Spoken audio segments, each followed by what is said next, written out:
क्या हुआ कि धोनी से डर के अंपायर ने व्हाइट बॉल को आउट करार दे दिया। और क्या तुम्हें पता है कि रोहित शर्मा ने किस मामले में डी विलियर्स को बौना साबित कर दिया? वीडियो को एंड तक देखिएगा, क्योंकि अब आपके सामने बारिश होने वाली है क्रिकेट वर्ल्ड के उन रैंडम फैक्ट्स और फुटेजेस की जो आपके होश उड़ा देंगे। नंबर 7, तो देखिए, ये तो आपको पता ही होगा कि किस प्लेयर ने इंटरनेशनल क्रिकेट में सबसे ज्यादा रन मारे हैं। जाहिर सी बात है, जवाब है सचिन तेंदुलकर। लेकिन अगर मैं आपसे यह सवाल पूछूं कि किस प्लेयर ने जीते हुए मैचेस में सबसे ज्यादा रन मारे हैं, तो आपका जवाब क्या होगा? धैर्य रखिए, मैं आपको बताता हूं। इस लिस्ट में 90 नंबर पे आते हैं हाशिम आमला, जिन्होंने टीम की जीत में 12,245 रन का योगदान दिया। 8वें नंबर पे आते हैं एबी डिविलियर्स, जिन्होंने 12,468 रनों का योगदान दिया। और इनसे ऊपर पिछले मैच के बाद निकल चुके हैं रोहित शर्मा, जिनके नाम है 12,513 रन, जो उन्होंने टीम की जीत में कंट्रीब्यूट किए। 6ठे नंबर पे आते हैं महिला जयवर्धने, जिनके नाम है 14,131 रन। 5वें नंबर पे आते हैं कुमार संगकारा, जिनके नाम है 14,605 रन। 4थे नंबर पे आते हैं ऑलराउंडर जैक कालिस, जिनके नाम है 14,827 रन। 3रे नंबर पे आते हैं king of cricket Virat Kohli, जिन्होंने टीम की जीत में 16,496 रनों का योगदान दिया है।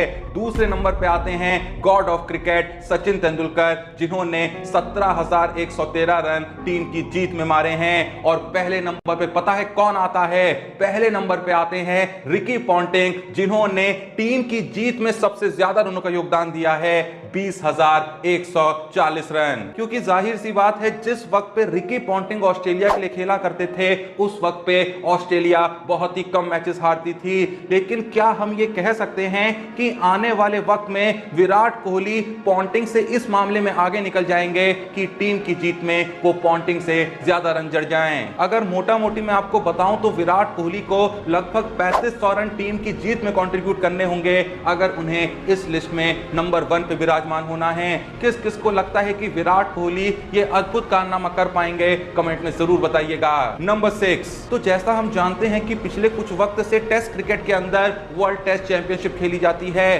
तो इसी से रिलेटेड अगर मैं आपसे एक सवाल पूछूं कि वो कौन सा प्लेयर है जिसके नाम सारे WTC मैचेस मिला के सबसे ज्यादा शतक हैं, और मैं बता दूं कि एक भी शतक ऐसा नहीं होना चाहिए जो उस मैच में मारा गया हो जिसमें उस प्लेयर की टीम हार गई हो। तो इस लिस्ट में दूसरे नंबर पे आते हैं जॉनी बेस्टो और केन विलियमसन, जिनके नाम हैं 6 शतक। पहले नंबर पे आते हैं उस्मान ख्वाजा और रोहित शर्मा, जिनके नाम हैं 7 शतक। पर बड़े ही अफसोस की बात है कि कुछ लोग अब भी हैं जो ये कहते रहते हैं कि रोहित शर्मा टेस्ट क्रिकेट के लिए नहीं बने हैं। नंबर 5, तो आप इस बात से तो परिचित ही होंगे कि हाल ही में खेले गए भारत और वेस्टइंडीज के बीच पहले टेस्ट मैच में रविचंद्रन अश्विन ने 12 विकेट चटके। तो मैं आपसे यहां पे एक और सवाल पूछना चाहूंगा कि वर्ल्ड क्रिकेट के अंदर वो कौन से बॉलर्स हैं जिनके नाम एक मैच में सबसे ज्यादा बार 12 या उससे ज्यादा विकेट लेने का रिकॉर्ड है? इस लिस्ट में तीसरे नंबर पे आते हैं फजल महमूद और सिडनी बैरनेस, जिन्होंने 4 बार 12 या उससे ज्यादा विकेट चटकाए हैं। दूसरे नंबर पे आते हैं रंगना हेरात, जिन्होंने 5 बार चटकाए हैं। और वहीं पहले नंबर पे आते हैं लेजेंडरी मुथैया मुरलीधरन और रविचंद्रन अश्विन, जिन्होंने एक मैच में 12 या उससे ज्यादा विकेट चटकाए हैं। अश्विन के लिए ये बहुत ही गर्व की बात है कि उन्होंने मुरलीधरन के कंपैरिजन में बहुत ही कम मैचेस खेले हैं और उनसे काफी कम विकेट चटकाए हैं। लेकिन उसके बावजूद भी जब बात आती है इस चीज की कि किसने एक ही मैच में 12 या उससे ज्यादा विकेट चटकाए हैं, तो अश्विन और मुरलीधरन इस मामले में समान हैं। नंबर 4, तो अभी थोड़ी देर पहले मैंने आपको यह बताया कि वर्ल्ड क्रिकेट के अंदर वो कौन से बैट्समैन हैं जिन्होंने टीम की जीत में सबसे ज्यादा रनों का योगदान दिया है। तो इसी से थोड़ा सा रिलेटेड मैं एक और सवाल आपसे पूछना चाहूंगा कि इंडियन क्रिकेट में वो कौन सा प्लेयर है जो सबसे ज्यादा जीते हुए मैचेस का पार्ट रहा है? इस लिस्ट में तीसरे नंबर पे आते हैं महेंद्र सिंह धोनी, जो 295 जीते हुए मैचेस का भाग रहे थे। दूसरे नंबर पे आते हैं विराट कोहली, जिन्होंने अभी हाल ही में भारत और वेस्टइंडीज मैच को जब जीता तो उसके बाद वो MS धोनी से इस लिस्ट में ऊपर आ गए, क्योंकि विराट कोहली अब MS धोनी से एक ज्यादा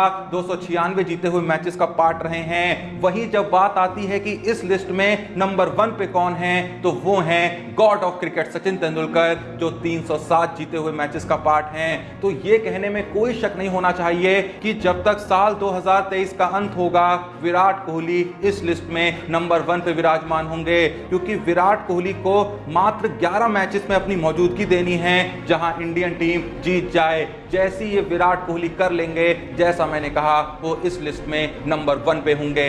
नंबर 3, क्या आपको पता है कि वर्ल्ड क्रिकेट के अंदर सबसे ज्यादा अनलकी नंबर कौन सा है? तो वो नंबर है 111, यानी कि 111। इस नंबर को सबसे ज्यादा अनलकी इसलिए माना जाता है क्योंकि ये जो 3 इक्के हैं ये सिंबलाइज करते हैं वो 3 स्टंप्स को, जिस पे बॉल लगते ही प्लेयर बोल्ड हो जाता है। वैसे किस किस को ये बात पता थी, कमेंट में जरूर बताइएगा। नंबर 2, चलिए अच्छा इस सवाल का जवाब दीजिए कि क्रिकेट के इतिहास में सबसे छोटा टेस्ट मैच कितनी बॉल्स का खेला गया था? जब आप इस सवाल का जवाब गेस कर रहे होंगे तो आपके दिमाग में आ रहा होगा कि ज्यादा से ज्यादा 2 दिन का मैच हुआ होगा या 2.5 दिन का हुआ होगा या ज्यादा से ज्यादा 1.5 दिन का मैच हो सकता है। लेकिन मैं आपको बताना चाहूंगा कि क्रिकेट इतिहास में जो सबसे छोटा टेस्ट मैच खेला गया था वो मात्र 10 बॉल का हुआ था। यह मैच खेला गया था 13 फरवरी 2009 को, जब इंग्लैंड की टीम वेस्ट इंडीज टूर पे गई थी। अब आपके मन में यह सवाल उठ रहा होगा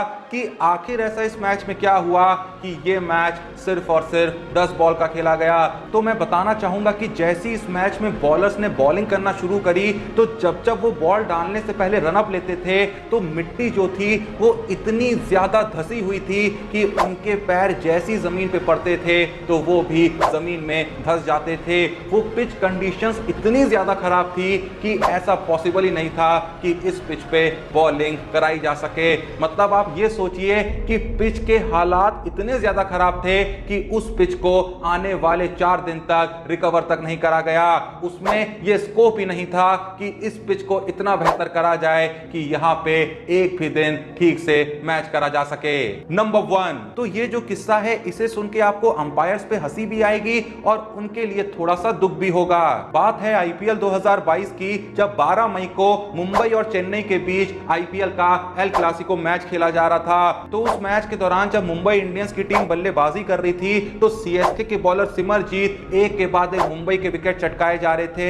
हालात कुछ ऐसे हो गए थे कि मुंबई ने अपने पहले 4 विकेट बहुत ही कम स्कोर पे खो दिए थे। और इसी कंगाली में आटा गीला तब हो जाता है जब सिमरजीत मैच के 6ठे ओवर की एक बॉल लेके आते हैं जो बैट्समैन के लेग साइड से होके विकेट कीपर एमएस धोनी के हाथ में आती है। एमएस धोनी जोरों शोरों से आउट की अपील करने लगते हैं। हर किसी को यह साफ साफ दिख रहा होता है कि ये जो बॉल है ये वाइड बॉल है और अंपायर भी इसे वाइड ही करार देने जा रहे होते हैं। लेकिन जैसी अंपायर की नजर इस चीज पे पड़ती है कि विकेट के पीछे जो इंसान खड़ा है वो महेंद्र सिंह धोनी है और वो इस वक्त पे अपील कर रहा है, तो अंपायर जो अपने दोनों हाथ वाइड बॉल के लिए खोल रहे थे वो अचानक से अपने एक हाथ को नीचे करते हैं और दूसरे हाथ को आउट के इशारे में खड़ा कर देते हैं। हर कोई ये दृश्य देख के चौंक जाता है कि आखिर अंपायर ने वाइड देते देते बैट्समैन को आउट क्यों दे दिया। वो तो बाद में लोगों को ये समझ आता है कि अंपायर जो हैं वो एमएस धोनी की अपील के इतने प्रेशर में थे कि वो ये सोच रहे थे कि अगर धोनी भाई इतने जोरों शोरों से अपील कर रहे हैं तो बैट्समैन आउट ही होगा। खैर अच्छी बात ये थी कि बैट्समैन इसके लिए डीआरएस लेते हैं जिसके बाद उनको नॉट आउट करार दे दिया जाता है। लेकिन ये किस्सा आईपीएल और क्रिकेट के इतिहास में एक फनी मोमेंट के तौर पे हमेशा के लिए दर्ज हो जाता है। किस किस को ये किस्सा याद था, एकदम ऑनेस्टी के साथ कमेंट में जरूर बताइएगा।